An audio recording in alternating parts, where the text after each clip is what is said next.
Russell T. Davies nous a pondu un spin-off de Doctor Who qui fonctionne, justement peut-être parce que le Docteur n'y est pas. Eh oui, The War Between the Land of the Sea est une mini-série sans Doctor Who, mais dans son univers. Série en 5 épisodes, diffusée en Angleterre fin décembre 2025 et en janvier, et pour l'international sur Disney+.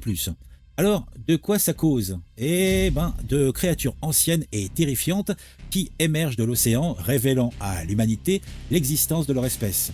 Ces joyeux lurons, ce sont les démons des mers, rebaptisés de manière plus politiquement correcte Homo Aqua. Parce que, évidemment, il faut pas les vexer. Bon, ceux-ci ont un problème. Ils en ont ras-le-bol que les humains transforment leur océan en poubelle géante et viennent réclamer justice. Et là, c'est UNIT, l'organisation terrienne chargée d'enquêter sur les menaces extraterrestres, qui doit gérer cette crise internationale sans précédent. Au centre de ce bordel, on retrouve Barclay Pierre Dupont, incarné par Russell Tovey, un agent administratif de bas niveau qui n'est même pas accrédité pour ce genre de mission. Le mec fait de la paperasse d'habitude, et le voilà propulsé témoin civil dans une guerre entre deux espèces. Avec lui, Gugu Mbatha-Raw joue Salt, l'ambassadrice des Homo Aqua, et Gemma Redgrave reprend son rôle de Kate Longbridge-Stewart, la commandante en chef de UNIT. Et curieusement, ça fonctionne. Eh oui, tout simplement. L'approche loin de Doctor Who est peut-être jugée plus mature et réaliste, et franchement, ça marche bien. Alors, après plus d'une décennie sans série dérivée digne de ce nom, on a eu The Sarah Jane Adventure qui s'est arrêtée brutalement en 2011. On a eu Torchwood qui s'est discrètement retirée elle aussi, alors que moi personnellement j'adorais Torchwood. Je trouve que c'est vraiment une série sympa.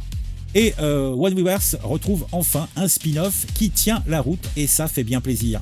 Russell Tovey porte brillamment ce rôle de Barclay, personnage à la fois perdu et impliqué, avec une belle évolution tout au long des 5 épisodes. Gugu Mbatha-Raw, elle, est à 200% dans son rôle de Salt, alternant entre moments émouvants et côté froid et calculateur. Mais c'est peut-être Gemma Redgrave qui crève l'écran. Kate Longbridge-Stewart dévoile des facettes qu'on n'avait jamais pu voir dans ses apparitions aux côtés du Docteur. Une femme forte, peut-être trop pour son propre bien. Eh oui. Côté intrigue, ça se tient bien avec son lot de révélations habituelles. Le premier duo d'épisodes pose la situation, et puis c'est plutôt béton, ça passe bien.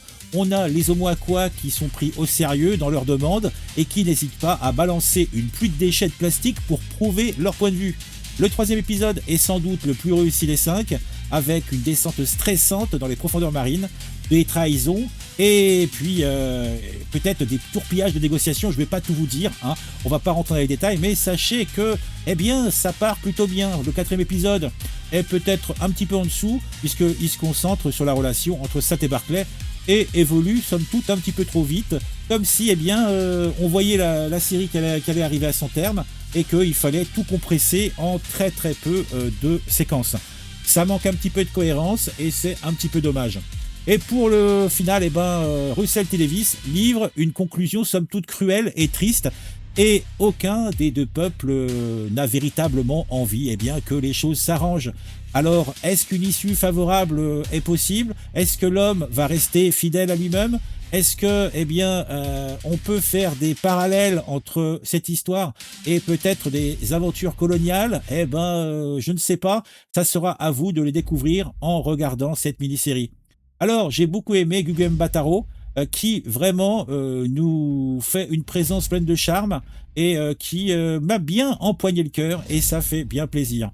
La série, bon, c'est clair, essaye de nous laisser sur une note d'espoir et de bonheur partagé, mais on va garder un goût amer. Bon, est-ce que l'humanité sera grandie suite à ce conflit? Je n'en suis pas certain. C'est à vous de faire votre propre jugement. Voilà. Donc la série a fait le choix peut-être judicieux de ne presque pas faire référence à l'univers étendu du Docteur. Juste une ou deux mentions sans que cela impacte aucunement l'histoire.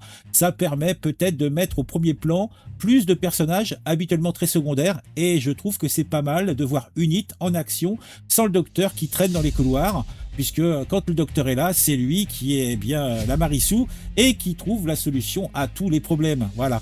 Donc, niveau réalisation, Dylan Holmes-Williams, que je ne connais pas, assure le taf pour les 5 épisodes. Ça permet d'avoir une cohérence visuelle globale. Bon, les scènes sont somme toute assez classiques, mais je ne suis pas un spécialiste. J'ai trouvé que c'était propre, j'ai trouvé que les effets spéciaux étaient au niveau. mais j'ai pas l'œil du tigre. Hein. Bon, petite histoire croustillante quand même, ce spin-off arrive pile au moment où on a le partenariat entre BBC et Disney+, qui vient de se terminer. Disney conserve les droits de diffusion internationaux, mais mise clairement sur d'autres franchises comme Percy Jackson, laissant les fans internationaux du Docteur sur leur faim. Donc ça sera quand même un adieu flamboyant avant de nouveaux horizons, si on peut dire, qui restera maintenant simplement dans le cadre de la BBC. Je ne sais pas si on aura rapidement une série, peut-être une nouvelle saison de Doctor Who. Je pense peut-être qu'on aura un Christmas épisode. Hein, ils font ça souvent les Anglais. Mais je vous invite à aller voir une chaîne spécialisée sur le Docteur pour en savoir plus. Au final, c'est pas la série de l'année, mais je pense que c'est une bonne surprise pour l'année 2025. L'histoire est loin d'être originale, mais la manière de raconter et de la faire vivre, bah, ça donne envie de la découvrir, de la vivre et peut-être pourquoi pas une suite.